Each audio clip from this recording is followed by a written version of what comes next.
high-level economic dialogue is not the only way to discuss between two parties. Already last year there was Varna leaders meeting in March 2018. High-level political dialogue with High Representative Vice President Mogherini and Commissioner Hahn took place in November last year, followed by high-level transport dialogue in January. And this is happening now. We hope that we could have energy dialogue also soon. So just to illustrate the living connection between EU and Turkey, those are very important caterings. A couple of words on trade. Last year, despite slowing growth, our bilateral trade volume has continued to grow to reach 153 billion euros. Being a secure, large and stable market, the EU received 50% of Turkey's export last year. By far, Turkey's main export, and we are by far the Turkey's main export market. This deep trade and economic integration was helped by enabling role of EU-Turkey customs union. Therefore, it is our mutual interest to ensure that the customs union continues to function properly. And I hope that we could come to the situation where we can modernize the customs union in the near future.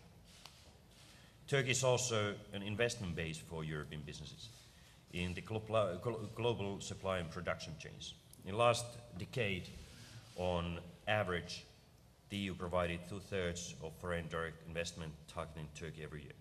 3/4 of the overall FDI stock coming to Turkey originates in the EU, often targeting high value-added segments and financial services.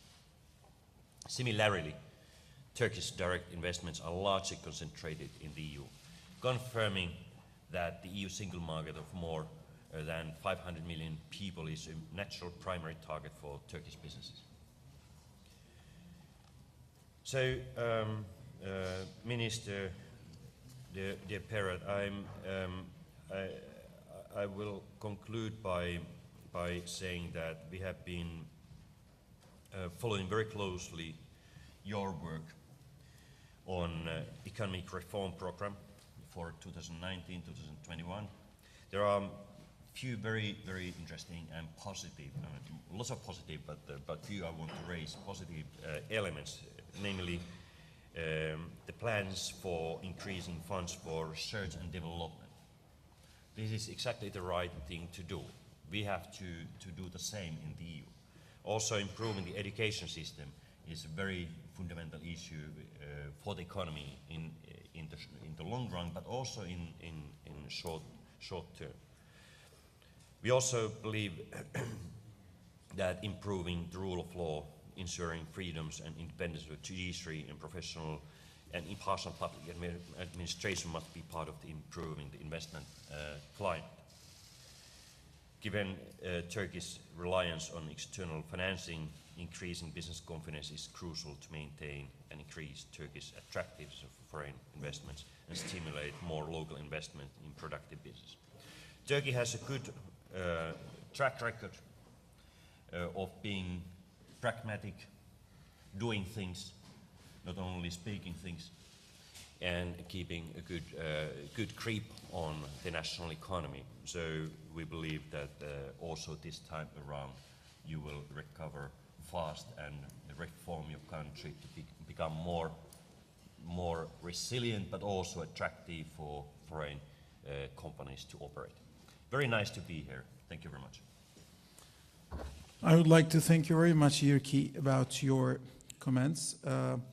Before I hand over the speech to the minister, I would like to add a couple of things which you forward me your personal mobile number. I would like to for sure give you mine as well, which you can call me directly. I think this is substantial and crucial what you mentioned about it. I think you need to call me a little bit frequently than you can expect it, because what I have just heard a little bit ago, I think we need to feed each other with a very substantial right information.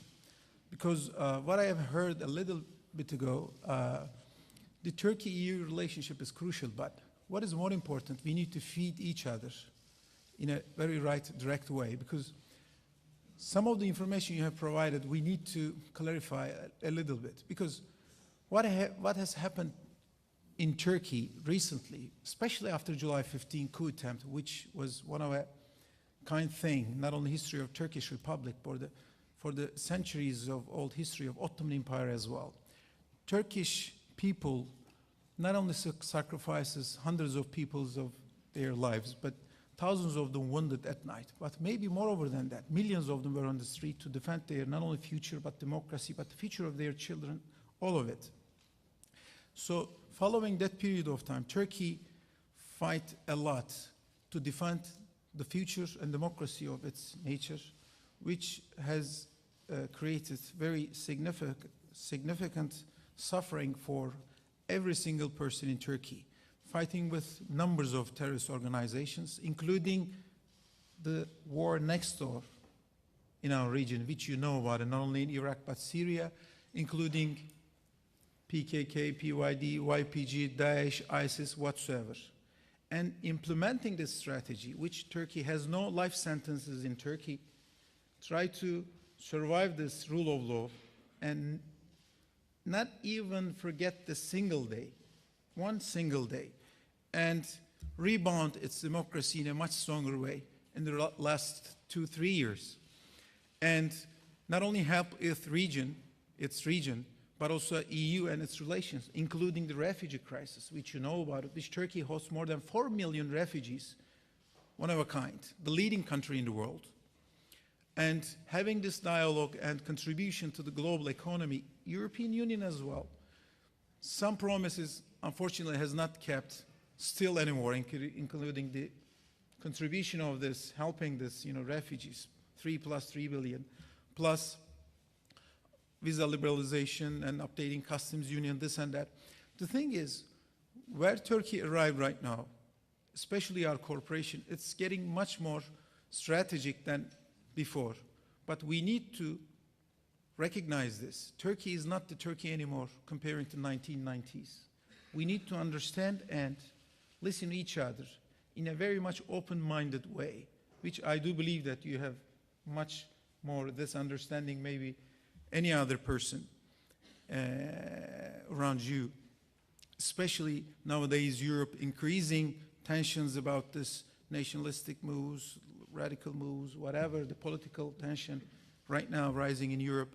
So the thing is, the voice of this liberal, rational, and very much reasonable people in Europe as well is very much needed as well. Because what we are facing right now, because European Union was in Egypt last week, the days around us, which the week that they have visited, what I have observed from the TVs, the government has unfortunately executed 9 young people for a life sentence at that day, which we need democracy more than any time, not only in the whole world, but this region as well. Turkey becoming maybe not only the first and initial role model, but only democracy in that sense as well. So our dialogue is crucial. We need to talk more frequently, and we have our phone numbers, cell phone numbers. We need to call us together 24/7, by the way. Again, thank you very much. I would like to give the floor, Minister, but before I would like to move, which they are asking me and pushing me right now, the media, thank you very much for your attendance. I would like to say you bye-bye for this session.